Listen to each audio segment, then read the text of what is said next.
많이 본 기사를 통해 글로벌 기업 소식과 산업 트렌드를 알아보는 더구루 인사이트 시간입니다. 현대글로비스가 폐배터리 시장 진출을 선언했습니다. 현대글로비스는 지난달 16일 인도네시아 통합 폐기물 처리 기업 아라 인바이론멘탈과 전기차 폐배터리 관련 업무 협약을 체결했는데요. 이번 협약에 따라 현대글로비스는 인도네시아 전기차 생산기지와 현지 정부의 전기차 정책을 기회로 삼아 폐배터리 사업에 적극적으로 나설 계획입니다. SK온과 미국 포드의 합작사 블루오벌 SK가 중국의 한커커즈와 1,800억 원 규모의 후공정 장비 공급 계약을 체결했습니다.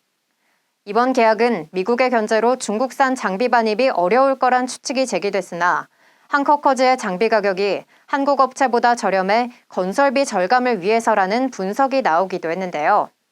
이외에도 블루오벌 SK는 윤성 FNC, PNT 등과 주요 장비 계약을 마무리했으며 2025년 완공을 목표로 미국 켄터키주와 테네시주에 배터리 공장을 건설하고 있습니다.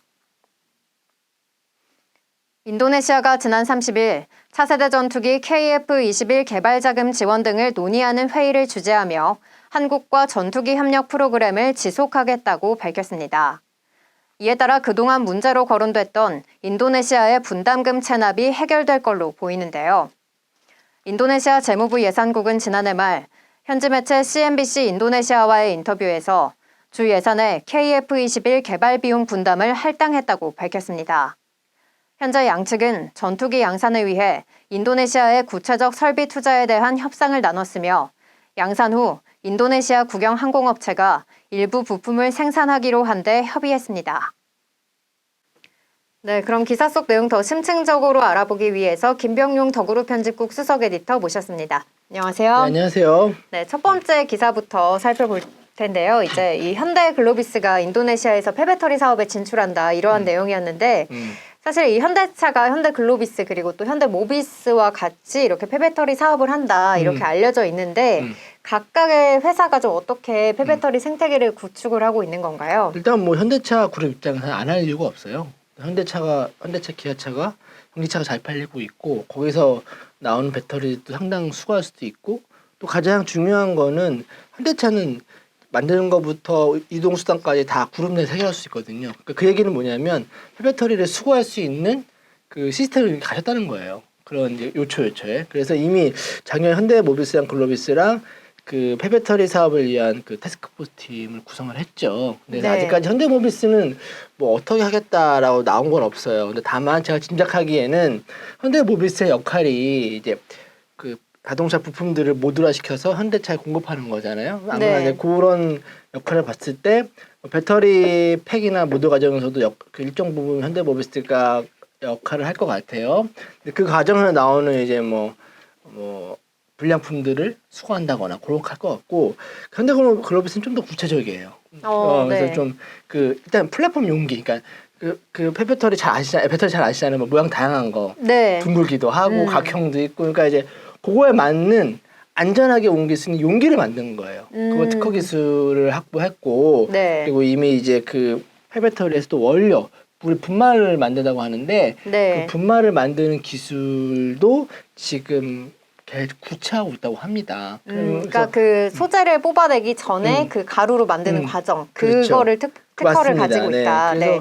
현대글로비스 입장에서 어차피 지금 전기차도 실현하는 역할을 하고 있거든요. 그럼 당연히 곳곳에 그 물류 기지들이 있기 때문에 거기서 그걸 활용을 해서 폐배터리를 수거할 수도 있는 거죠. 왜냐하면 또 현대차 각 지점들이 있잖아요. 판매 지점들, 기업 판매 지점들 있으면 거기서 또 수거할 수 있거든요. 그 현대차 그 지점까지 차를 나르는 것도 다 글로비스가 하고 있거든요. 그런 차원에서 폐배터리를 수거할 수 있는 완벽한 조건을 가지고 있다. 안 할 이유가 없다. 네, 그러니까 기존의 좀 물류 시설까지 이제 현대글로비스가 이용을 해서 네, 그렇죠. 좀 더 사업을 확장을 할 것이다. 네. 네, 이렇게 말씀해 주셨고요. 방금 전에 이제 말씀하셨듯이 현대글로비스가 이 물류 기업인데 사실 이렇게 관련 분야가 아닌 기업들도 그렇죠. 요즘에 폐배터리 시장에 많이 뛰어들고 있다고 있죠. 하는데 네. 좀 같이 좀 살펴볼 기업들도 있을까요? 제가 최근에 뭐 이제 저희가 뭐 사이트 보시면은 뭐 성일하이텍 인터뷰도 했고 또 한 번에 최근에 이제 네오배터리라는 캐나다 기업이 있습니다. 근데 네. 그 대표님이 한국 분이세요. 이제 그분은 최근 이제 그 R&D 시설이 연대에 있어가지고 제가 신촌에서 한번 만나 뵀는데 네. 일단 조만간 저희 사이트 저희 뭐야 유튜브에 출연을 하시기로 했어요. 그런데 네. 그분이 또 자회사 형태로 이제 네오배터리가 지금 캐나다에 상장된 기업인데 폐배터리 시장을 또 진출한다고 하더라고요. 근데 그분 말씀을 들어보니까 생각보다 이 폐배터리 기술력이 그 장벽이 높지 않다고 하더라고요. 아직까지는 이렇게 음. 뭔가 뭐라고 해야 되지? 고차원적인 그러니까 기술이라고 할까요? 앞으로도 그럴 별거 없고 중요한 거는 그 추출한 기술보다는 그 기술을 가지고 공장을 운영하시는 그 공정 노하우가 되게 핵심이라고 하더라고요. 그래서 어떤 기술보다는 기술을 활용해서 추출할 수 있는 공정, 사람이 더 중요하다고 하더라고요. 네. 근데 그러니까 사실 진입 장벽은 그렇게 높지는 그리고 않은 실제로 상태다. 그리고 그 지금 뭐 북미나 국내 기업들 뭐 생각보다 특허가 많지 않대요. 사실 공개하지도 않고 대부분 다 공정 노하우다 핵심 인력이 중요하다고 하더라고요. 그런 차원에서 지금 국내 기업들도 폐배터리 어차피 계속 나오건 잘 커질 거니까 좀 진입 장벽이 낮다 보니까 많이들 하고 있어요. 특히 SK 에코플란트라고 옛날 건설이죠. 예, 뭐 이미 해외 어센드 엘리먼츠를 인수하기도 했고 또 하나 이제 자동차 부품 기업인 센트럴 국내 기업도 있고 IS 동서라는 기업도 있어요. 이것도 네. 이제 이 기업도 뭐 미국 배터리 사이클링 업체죠. 리시온에 지분 투자를 해서 이제 간 보고 있죠. 또 LG화학 뭐 그러니까 배터리 관련된 기업들은 관련된 회사들의 자회사들은 다 하고 있다고 보시면 돼요. 그러니까 하든 안 하든 다 관심이 있다. 또 삼성물산도 네. 제가 늘 말씀드린 것처럼 성일하이텍이라는 지금 독일 공장 짓고 있는데 거기에 자본금은 다 삼성물산 거예요.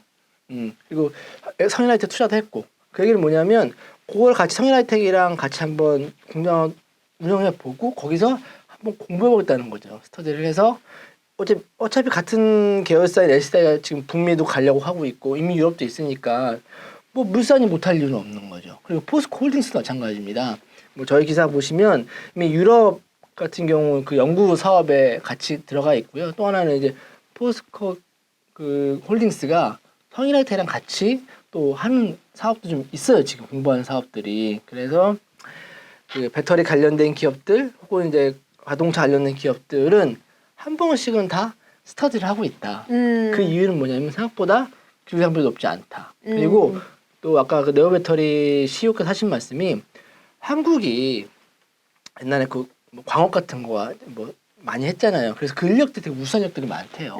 뭐 추출하는 거. 네. 물론 그분들이 좀 고령이시지만 굉장히 그 인력들이 좋다. 그래서 뭐 앞으로 많은 기업들이 점점 더 이 시장에 뛰어들지 않을까 생각이 듭니다.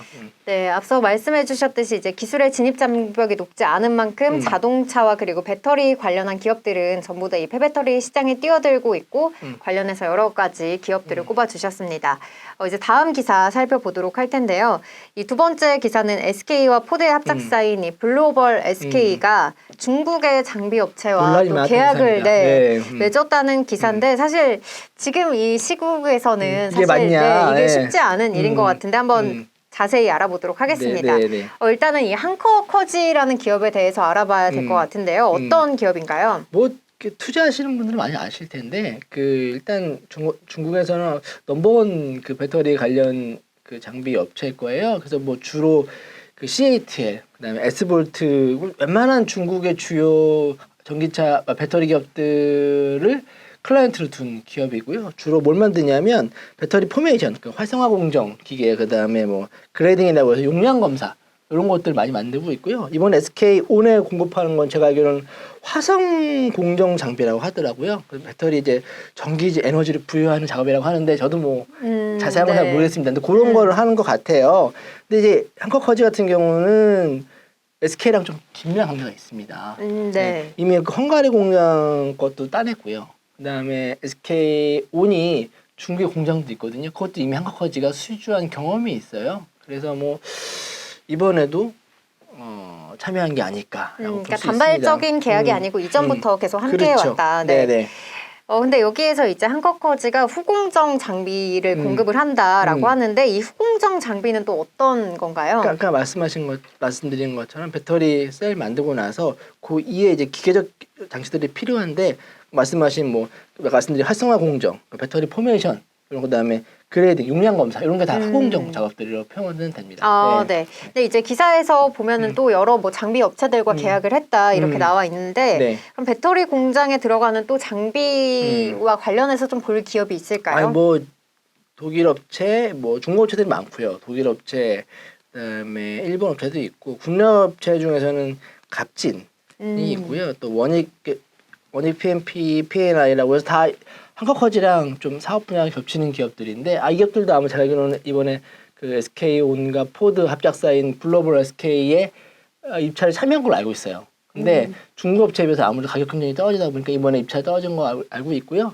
또 하나는 이제 주하나의 기계 부분도 테슬라에 제가 공급하는 걸 알고 있습니다. 배터리 관련된 시설을 공급하는 걸 알고 있는데 이런 기업들도 좀 두려움을 합니다. 네. 일단은 여기까지 이제 한커커지와 그리고 장비에 대해서 좀 알아봤는데 관련 기업들까지 알아봤는데요. 제일 궁금한 게 아마 이거일 것 같아요. 이 미국 공장에 들어가는 장비인데 중국 업체와 계약을 맺은 거기 때문에 이 IRA 법안에 따른 불이익이 없을까 이렇게 생각이 들거든요. 있는데 그래서 업계에서는 당초 이제 이번 글로벌 SK 입찰에 한커커지가 갈까? 중국 업체를 받지 않는다라는 얘기가 있었거든요. 왜냐하면 실제로 LG 에너지솔루션이랑 그 GM 합작사 얼텀셀 같은 경우 미국 공장 지을 때 중국 업체에 배제했어요. 그래서 대부분 다 한국 업체, 일본 업체, 독일 업체들이 수출을 했거든요. 근데 이번에는 업계 예상을 깨고 한커커지를 받아들였다. 근데 그럼 이거 좀 IRA 말씀하신 것처럼 IRA 문제 있는 거 아닌가? 맞습니다. 문제 있기 때문에 다만 이 한커커지가 어떤 전략을 선택했냐면 미국이랑 FTA가 체결된 곳. 그래서 거기 공장을 지어서 만든다는 거죠. 그래서 지금 나오는 게 한국에 공장을 만들겠다. 라는 얘기가 나오고 있어요. 그래서 여기 한국에 만들어가지고 이제 그 SK와 포드 합작사인 글로벌 SK에 공급하겠다라는 전략이고요. 얘기는 뭐냐면 한커커지는 미국의 IRA를 뚫기 위해서 SK와 한국을 발판으로 해서 외 전략을 하겠다. 오히려 이제 중국 기업이 우리나라의 기업을 좀 약간 이용하는 세탁해가지고 중국 기업 아닌 것처럼 해가지고 한국에서 만들어서 하겠다는 전략인 거죠. 그럼 일단은 문제는 없거든요. FTA가 있으니까. 그렇죠. 여기까지 이제 두 번째 기사 내용 살펴봤고요. 이제 마지막으로는 이 KF21 관련한 내용인데, 이 인도네시아의 분담금 체납 문제가 계속 있었다 이렇게 나와 있었는데 이게 언제부터 좀 거론이 된 건가요? 이제 2016년부터 이제 카이하고 이제 우리나라 정부와 인도네시아 정부가 KF21을 공동 개발하자 이제 그 사업이었거든요. 근데 총 사업비가 한 8조 1천억 원 정도 돼요. 근데 그 중에서 인도네시아가 1조 6천억 원 정도 분담을 하는 걸로 합의를 했고, 그래서 일부분은 이제 그 만든 거에 시제기 한 대를 받고, 그다음에 앞으로 48대를 자국에 생산하는 조건을 해가지고 그렇게 했는데 잘 진행을 오다가 2019년부터 돈을 안 냈어요. 인도네시아 돈 없다. 그런 이유가 있는데 그 이면을 바라보면 그래서 지금 보면은 약 8천억 정도가 밀린 걸로 나와 있어요. 작년에 이제 일부 납부한 게 있어가지고 그 인도네시아 그 과정에서 좀 고민을 하는 것 같아요. 이걸 계속 가야 되는 건지 아니면 아예 좀 다른 나라 거를 직접 수입하든지 고민하는 과정에 있던 것 같은데 최근 갈라가 터진 것 같습니다. 저희 기사 보신 것처럼 작년에 일부 금액을 납부를 했고, 그 다음에 이번에 이 기사처럼 국방부 차관이 관련 회의를 주재한 거 보고 예산도 확정한 거 보면 앞으로 같이 할 의사가 있고 하겠다라는 분담금을 납부하겠다라는 의사를 내비친 것 같습니다. 그런데 이제 좀 더 궁금한 게 그러면 왜 인도네시아와 이렇게 좀 전투기 개발 사업을 하게 된 건지 이 부분이 좀 궁금하거든요. 이게 한국과 인도네시아의 서로 이해가 맞은 거예요. 한국도 차세대 전투기를 개발해야 되는데 돈이 많이 들잖아요. 그렇죠. 많이 드는데 이거 100% 다 할 수 없으니 파트너를 찾다 보니까 인도네시아가 나 갖고 싶다. 왜냐하면 인도네시아는 과거에 지금도 마찬가지지만 대우조선이랑 같이 한국 이미 잠수함도 개발해봤고 또 인도네시아가 또 그 지정학상 중국 문제도 있고 뭐 남중국해 문제도 있고 해서 그 군비 증강을 많이 하고 있어요. 네. 그런 과정에서 한국이 좋은 파트너인 거죠. 기술 이전도 확실히 해주고. 근데 미국 같은 경우나 다른 나라 사면은 기술 이전 잘 안 해주고 비싸기만 한데 한국은 상대적으로 좀 가격도 좀 싸고 기술 이전 해준다고 하니까 그러면 전투기도 같이 해보자. 까지 간 거죠. 그래서 서로의 이해관계가 맞았다. 네. 이렇게 해서 이제 여기까지 마지막 기사까지 살펴봤고요. 오늘은 현대글로비스의 폐배터리 사업 진출과 블루오벌 SK의 중국 장비업체 계약 소식 그리고 KF21 관련한 내용까지 자세히 살펴봤습니다. 오늘 준비한 내용은 여기까지고요. 지금까지 덕으로 인사이트였습니다. 고맙습니다.